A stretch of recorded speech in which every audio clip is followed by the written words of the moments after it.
دوزخ کا دروازہ آ گیا تو پھر پیچھے دیکھ رہا ہے. اللہ نے فرمایا واپس لاؤ. فرشتے واپس لائے تو رب کریم نے پوچھا تو مڑ مڑ کے کیا دیکھتا ہے؟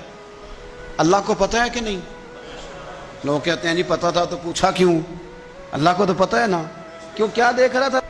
تو عرض کرتا ہے اللہ میری زندگی کے اندر کبھی امید نہیں ٹوٹی، میرا دل کہتا تھا میرا رب بڑا ہی کریم ہے، میرا اللہ بڑا مہربان ہے، معاف کرنے والا ہے، عطا کرنے والا ہے.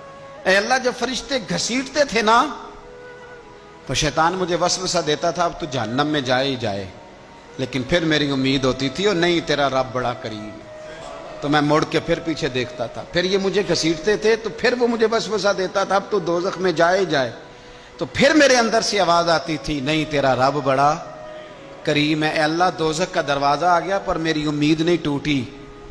تو رب کریم فرشتوں سے فرماتے ہیں اسے جنت میں بھیج دو. اللہ تیرے ہی فیصلے ہیں پر پہلے دوزخ. تو رب کریم فرمایا تمہارے اوپر ثابت کرنا چاہتا تھا، تمہیں بتانا تھا کہ جو میری رحمت کی اتنی امید رکھے اسے جہنم نہیں دی جاتی، میں اسے جنت عطا کیا کرتا. رحمت دا دریا الہی ہر دم وگدا تیرا تے جے ایک قطرہ بخشے مینوں تے کام بن جاندا ہے میرا. تو امید کے دامن کو تھامے، شوق محبت، اور ہر بیماری میں یہی حال ہے. یہ شوگر والا اگر دل پہ لگا لے کہ ہائے شوگر ہو گئی تو پھر گیا. کینسر کے مریض جب وہ دوائی ان کو لگائی جاتی ہے تو بال جھڑ جاتے ہیں اور حالت بدل جاتی ہے، رنگ کالا ہو جاتا ہے. لیکن میں نے بہت سارے لوگوں کو زندہ دل دیکھا ہے جو کہتے ہیں یار رب کی مرضی ہے پھر کیا ہے انشاءاللہ ٹھیک ہو جائیں گے، اور وہ ٹھیک بھی ہو جاتے ہیں. زندگی تو زندہ دلی کا نام ہے، مردہ دل کیا خاک جیا کرتے ہیں. ان کا بادشاہ کہتا تھا کہ یار میں جو بھی ظلم کرتا ہوں یہ اٹھتا ہی نہیں، جیسے میں چاہتا ہوں کر جاتا ہوں، جاگتا ہی نہیں.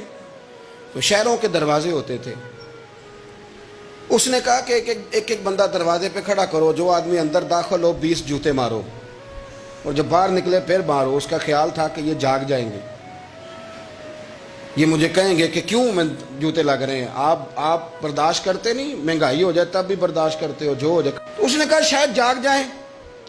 وہ 1 مہینہ تو ساری قوم اسی طرح جوتے کھا کے آتی جاتی رہی. تو عارف رومی کہتے ہیں کہ ایک دن وہ نا سیانے سیانے بندے منتخب لوگ جمع ہو کے بادشاہ کے پاس آئے. تو بادشاہ وزیر سے کہنے لگا لو یہ والا مسئلہ اب ٹھیک ہو گیا، جاگ گئی ہے میری قوم. اب یہ مجھ سے کہیں گے کہ کیوں جوتے مرواتے ہو تو میں کہوں گا تمہیں جگانا تھا، تو تم جاگ جاؤ، میں مر گیا تو پیچھے لوگ تمہارے اوپر ظلم کریں گے. وہ سارے بندے آئے تو آگے کہنے لگے بادشاہ سلامت ایک گزارش کرنی تھی. کہا کیا؟ کہنے لگے وہ ذرا جوتے مارنے والوں کی تعداد بڑھا دیں، ہمیں لائنوں میں لگنا پڑتا ہے تو دفتروں سے لیٹ ہو جاتے ہیں ڈیوٹیوں، تو بندے ذرا بڑھا دیں وہاں. تو بادشاہ کہنے لگا اوہو اب نا میرا مزاج نہیں، لیکن مجھے ایسے لگتا ہے کہ ہم بھی نا الا ماشاءاللہ ہم بھی کہتے ہیں مارو صحیح جوتے پر ذرا لائن میں نہ لگاؤ، الگ الگ کر کے اکیلے اکیلے کر کے. سنو بزدل قومیں دنیا میں اپنی آنے والی نسلوں کو غلام بنا جاتی ہیں. گڑھے کھود رہے ہیں ہم اپنے پوتوں اور نواسوں کے لیے. جتنا ظلم میں اور آپ سہ رہے ہیں اس سے 11 گنا اگلی نسلیں سہیں گی، یاد رکھنا. کسی نے کہا تھا حضرت علی سے کہ اگر ساری نسل قربان ہو گئی تو کیا کرو گے؟ تو مولا علی کہنے لگے ایک سیزن کی فصل دے کے اگر قیامت تک کی ساری فصلیں بچ جائیں تو سودا مہنگا نہیں. ایک فصل ضائع کر کے آنے والی بچ جائے تو سودا مہنگا. کسی نے تو آگے بڑھنا ہے نا، کسی نے تو. یہ قصور میں 3-4 بچے پھر قتل ہو گئے. کل کی بات ہے نا، ابھی زینب کو لوگ بھولے نہیں اور ایک نیا مسئلہ بن گیا. خدا را کب تک، کس وقت تک، کب تک یعنی یہ نظام چلے گا؟ اپنی خودداری کی حفاظت میں نے اور آپ نے خود کرنی. ہم بچوں کو بزدل بنا رہے. ہمارے تو ایک گنڈا ہوتا ہے تو کئی شہروں کو اس نے آگے لگایا ہوتا ہے، کوئی پوچھنے والا نہیں. اگر آپ کے اندر میرے اندر حفاظت خودداری نہیں جاگے گی، خبردار جی بچوں کو دھوپ لگتی ہے تو یہ تو پھر ایسے ہی رہیں گے.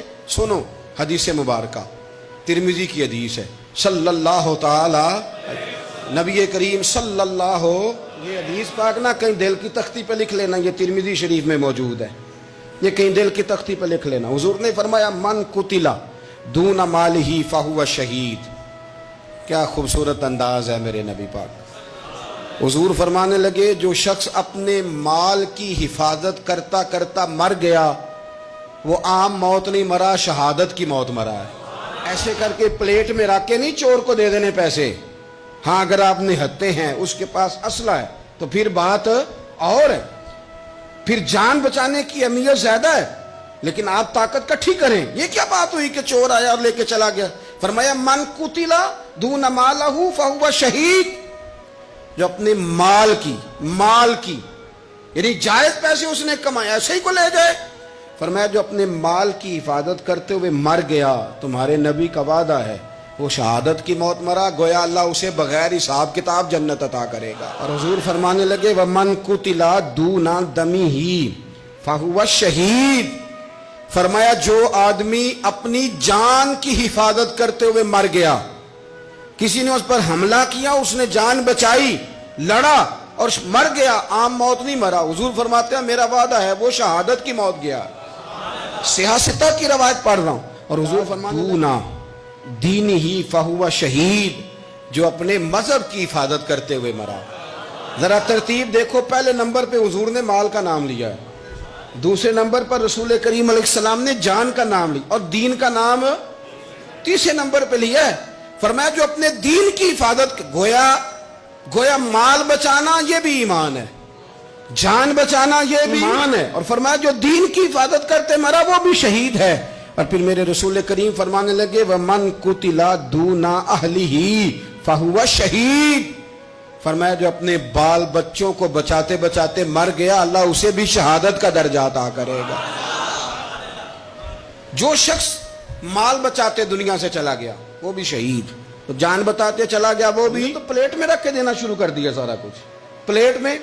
فرمایا جو آدمی اپنی جان بچاتے چلا گیا شہید، دین بچاتے چلا گیا شہید، گھر والوں کو بچاتے چلا گیا۔ نبی کریم علیہ السلام کی خدمت میں ایک صحابی نے عرض کی حضور اگر کو میرا مال چھیننا چاہے تو حضور نے فرمایا مقابلہ کر، مسلم شریف کی حدیث ہے، مقابلہ کر۔ عرض کی حضور اگر اس نے مجھے قتل کر دیا تو حضور فرمانے لگے رب تجھے شہادت کا درجہ دے گا۔